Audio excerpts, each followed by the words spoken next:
5월은 가정의 달입니다. 가정은 사회의 기초입니다. 가정이 건강할 때 교회도 건강하고 가정이 건강할 때 나라도 건강합니다. 그러나 요즘 사회를 보면 가정이 파괴되고 무너지는 것 같습니다. 보험금을 노리고 남편을 죽이는 사람도 있습니다. 많은 청년이 결혼하지 못하고 결혼해도 출산율이 저조합니다. 악하고 음란한 세대입니다. 시편 127편은 솔로몬의 시인데 순례자들이 성전에 올라갈 때 부르는 믿음의 노래입니다. 내용은 하나님께서 집을 세우시고 하나님께서 성을 지켜주신다는 것입니다.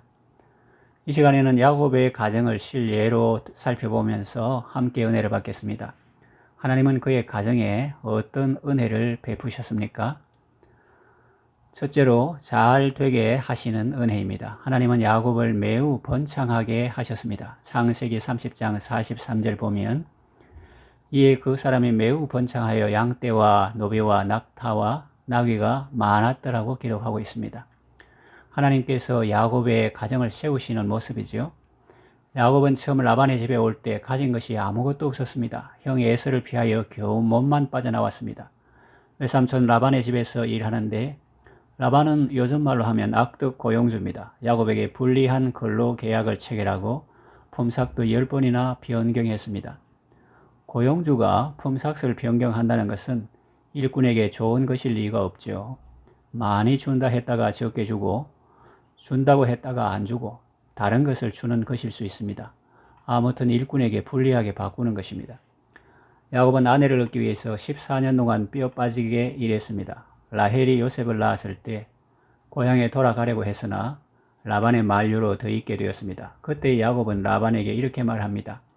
창세기 30장 30절 내가 오기 전에는 외삼촌의 소유가 적더니 번성하여 때를 이루었으니 내 발이 이르는 곳마다 여호와께서 외삼촌에게 복을 주셨나이다. 그러나 나는 언제나 내 집을 세우리이까. 이처럼 야곱은 자기 집을 세우는 것이 소원이었습니다. 라반이 그러면 너에게 품삯으로 무엇을 줄까 했을 때 야곱은 양이나 염소 중에 아롱진 것과 점 있는 것과 검은 것을 자기 품삯으로 되게 해달라고 했습니다. 라반은 허락하고 바로 그날부로 야곱의 것이 될 만한 것을 다 가려내어서 자기 아들들의 손에 맡기고 그 사이를 사흘길이 뜨게 하였습니다. 다시 말하면 품삯을 준다고 했지만 실제로는 한 푼도 안 줄 요량이었던 것이지요. 그러나 하나님은 이 상황을 다 지켜보고 계셨습니다. 그리고 야곱에게 은혜를 베풀어 주셨습니다. 창세기 30장 37절 이하를 보면 야곱이 어떻게 자기 소유의 양떼를 가지게 되었는지 그 비결이 나옵니다. 나뭇가지의 껍질을 벗겨 양떼들이 물 먹는 곳에 세워둔 것입니다. 학자들은 이것이 우생학적으로는 불가능한 일이라고 말합니다. 그런데 어떻게 그런 일이 일어났을까요? 그 비밀은 창세기 31장에 나옵니다. 창세기 31장 8절에서 12절 그가 이르기를 점 있는 것이 내 삭시 되리라 하면 온 양떼가 낳은 것이 점 있는 것이요 또 얼룩무늬 있는 것이 내 삭시 되리라 하면 온 양떼가 낳은 것이 얼룩무늬 있는 것이니 하나님이 이같이 그대들 아버지의 가축을 빼앗아 내게 주셨느니라. 그 양떼가 새끼 뵐 때 내가 꿈에 눈을 들어보니 양떼를 탄 수양은 다 얼룩무늬 있는 것과 점 있는 것과 아롱진 것이었더라. 꿈에 하나님의 사자가 내게 말씀하시기를 야곱아 하기로 내가 대답하기를 여기 있나이다 하매 이르시되 네 눈을 들어보라. 양떼를 탄 수양은 다 얼룩무늬 있는 것, 점 있는 것과 아롱진 것이니라. 라반이 네게 행한 모든 것을 내가 보았노라. 그렇습니다. 창조주 하나님께서 모든 상황을 지켜보시고 야곱에게 은혜를 베푸십니다. 그러니 불가능한 일이 있겠습니까? 야곱은 인간적으로 생각하면 도저히 재산을 모을 수 없는 열악한 근로 환경 속에서도 매우 번창하게 되었습니다. 그것은 그의 수완이 좋아서라기보다는 언약에 신실하신 하나님께서 그와 함께 하시고 그에게 복을 주셨기 때문입니다. 야곱은 그의 집을 세우는 것이 소원이었는데 하나님께서 그 소원을 이루어 주시는 것을 볼 수 있습니다. 하나님은 야곱이 매우 번창하게 하심으로 그의 집을 세워 주셨습니다. 둘째로 방패의 은혜입니다. 하나님은 대적들이 야곱을 해하지 못하게 막아주셨습니다. 마치 방패로 막아주는 것처럼 하나님은 은혜로 야곱을 호위해 주셨습니다. 야곱을 해치고 그 가정을 무너뜨리려는 사람들이 있었습니다. 외삼촌 라반이나 형 에서가 바로 그 사람들이었죠. 라반은 야곱의 외삼촌이면서도 야곱이 손해보게 하려고 했고 그를 해치려고 했습니다. 야곱이 자기 아내들을 양떼가 있는 들판으로 불러서 한 말을 들어보면 그 사실을 알 수 있습니다. 창세기 31장 4절에서 7절.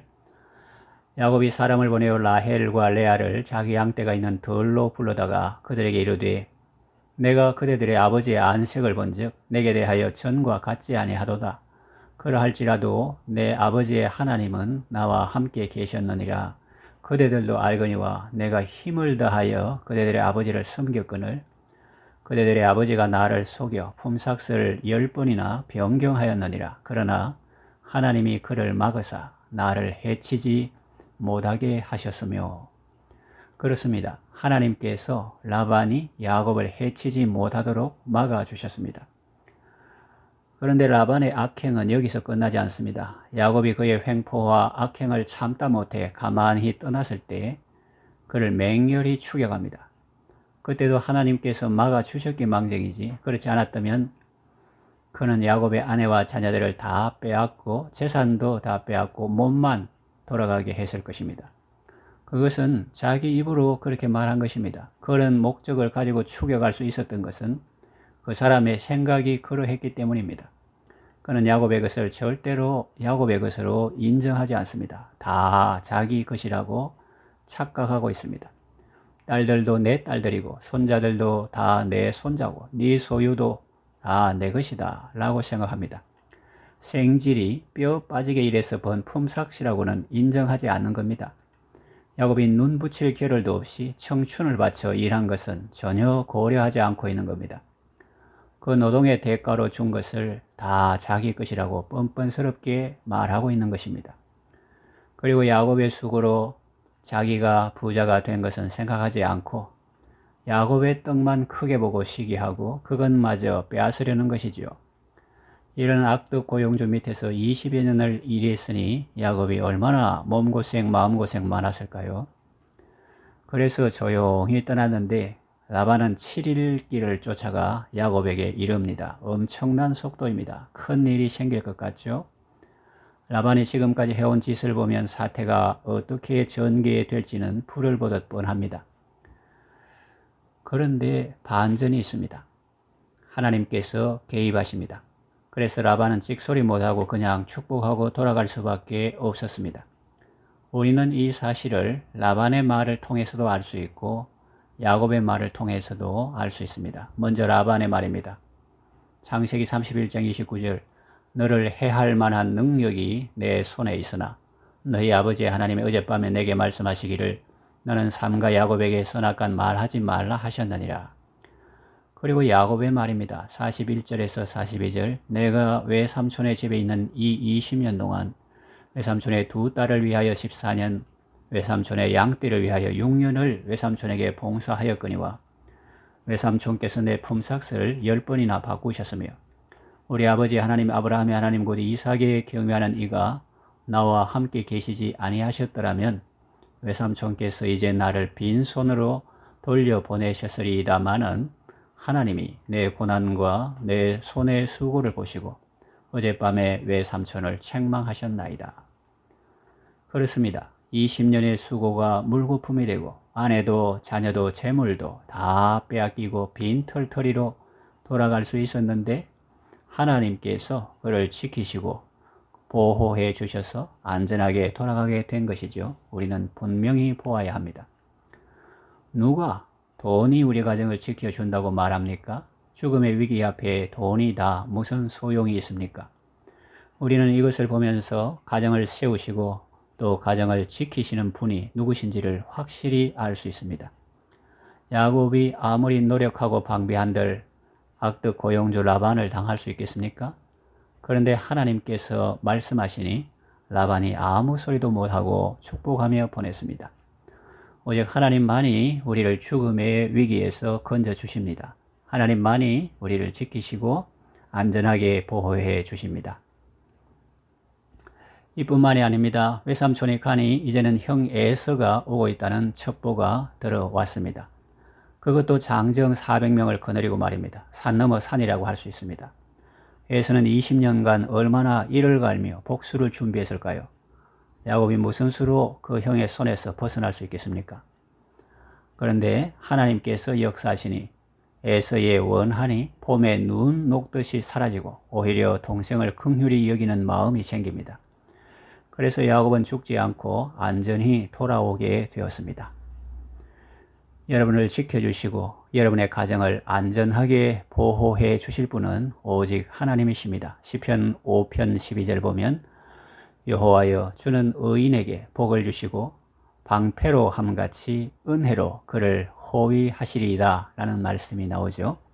하나님의 호위하시는 은혜가 여러분과 여러분의 가정에 있기를 바랍니다. 셋째는 자녀의 은혜입니다. 하나님은 야곱의 자녀들이 서로 화목하게 하시고 번성하게 하셨습니다. 우리는 지금까지 지팡이 하나 달랑 들고 도망쳤던 야곱이 어떻게 큰 부자가 되어 가나안 땅으로 돌아오게 되었는지를 살펴보았습니다. 갈 때는 혼자였는데 지금은 사람도 많고 짐승도 많고 재산도 많습니다. 그런데 여러분, 사람이 재산이 많다고 또 하인들이 많다고 다 잘 사는 것은 아닙니다. 사람이 화장실에 갈 때 마음과 나올 때 마음이 다르다는 말이 있습니다. 야곱은 바단 아람에서 돌아온 후 곧장 베델로 가지 않고 세겜에 머물렀습니다. 거기서 무시무시한 일을 당했습니다. 딸이 그 땅의 추장 세겜에게 강간당하고 분노한 야곱의 아들들이 그들을 속여서 할례받게 하고 그들이 고통할 때 그 성 남자들을 다 죽여버립니다. 야곱은 생애 또 큰 위기를 만납니다. 큰 두려움에 빠집니다. 하나님께서 그에게 언약을 상기시켜 주시고 베델로 올라가 하나님께 제단을 쌓으라고 하셨습니다. 하나님은 베델에서 야곱에게 나타나사 그에게 복을 주시고 땅과 후손을 약속하셨습니다. 야곱의 가정은 겉으로 보면 도저히 화목할 수 없고 평화로울 수 없는 가정입니다. 야곱은 아내가 둘인데 서로 자매지간입니다. 그리고 서로 질투합니다. 경쟁적으로 아들을 낳다가 나중에는 여종까지 끌어들입니다. 그래서 그 여종들은 야곱의 첩이 됩니다. 결과적으로 야곱의 아내는 4명이고 자녀들은 그 여인들이 낳은 배다른 형제들이죠. 그러니 하나 되기 어렵죠. 더구나 야곱은 레아보다 라헬을 더 사랑하고 또 그가 낳은 아들 요셉을 다른 아들보다 더 편애합니다. 이런 구조 속에서 건강한 인격 형성이나 화평을 생각할 수 있겠습니까? 불가능하죠. 급기야 일이 터지고 말았습니다. 형들이 아버지 집을 떠나 먼 곳에서 양을 칠 때 마침 눈의 가시처럼 여기던 요셉이 왔습니다. 기회는 이때다 싶어 죽이려고 했는데 맏형의 권유로 죽이지는 않고 상인들에게 노예로 팔아버립니다. 이런 콩가루 집안이 어디 있습니까? 그런데 여러분, 하나님의 손길을 보십시오. 콩가루 집안도 하나님의 손에 붙잡히면 밀가루 집안이 되고 찰떡 집안이 됩니다. 세월이 흐르는 동안 하나님은 그들 각자를 만지셨죠. 하나님의 손길은 야곱을 만져 그 수완 좋던 사람이 이제는 자기 수완 다 내려놓고 전능하신 하나님만을 바라보는 사람이 되게 하셨습니다. 또 요셉을 죽이는데 주동자 역할을 했던 유다도 가정의 아픔을 통해, 다시 말하면 아들들이 죽고 자신은 며느리 다말과 동침하고 그 사실도 모른 채 며느리를 죽이려 했던 일련의 사건들을 통해서 자신의 부족함과 연약함을 깨닫고 긍휼의 사람으로 변했습니다. 요셉도 애굽에서의 고난을 통하여 정직과 함께 겸손을 배우고 자신이 연약할수록 더욱 귀히 여기시고 인자를 더하시는 하나님의 사랑을 깨닫고 형들을 미워하지 않고 하나님의 사랑 안에서 사건을 해석합니다. 그리고 두려워하는 형들을 안심시키며 그들과 그 자녀들을 기를 것을 약속합니다. 야곱이 애굽에 내려갈 때는 한 가족에 불과했습니다. 그런데 430년이 지나 출애굽할 때는 큰 민족이 되었습니다. 하나님은 야곱의 가족들이 하나님의 사랑으로 서로 화목하게 하시고 번성하게 하셨습니다. 외부적으로 세워주시고 보호해 주셨을 뿐만 아니라 내부적으로 서로 사랑하게 하시고 우위에 있게 하시고 탄탄하게 하셨습니다. 이제 말씀을 정리하며 맺으려고 합니다. 여호와께서 집을 세우십니다. 하나님께서 가정을 세우십니다. 하나님께서 여러분의 가정을 지켜주시고 하나님께서 여러분의 자녀들을 지켜주십니다. 하나님은 하우스를 세워주실 뿐만 아니라 홈도 세워주십니다. 가족들이 주 안에서 서로 사랑하게 하시고 화목하게 하십니다. 가정을 세우고 가정을 지키기를 원하시는 분은 이 세움과 보호의 주체를 분명히 아셔야 합니다. 이 하나님을 모르고 그 외에 다른 것으로 아무리 세워보고자 해도 흔들리고 결정적인 순간에 그런 것들은 아무 도움이 안 됩니다. 돈이나 권세나 경호원도 세상 사는 데 필요할 수는 있지만 그것이 전부는 아닙니다. 은도 중요하고 금도 중요하지만 그보다 더욱 중요한 것은 하나님의 은총입니다. 하나님의 세워주시고 지켜주시는 은총이 여러분의 가정에 있기를 바랍니다.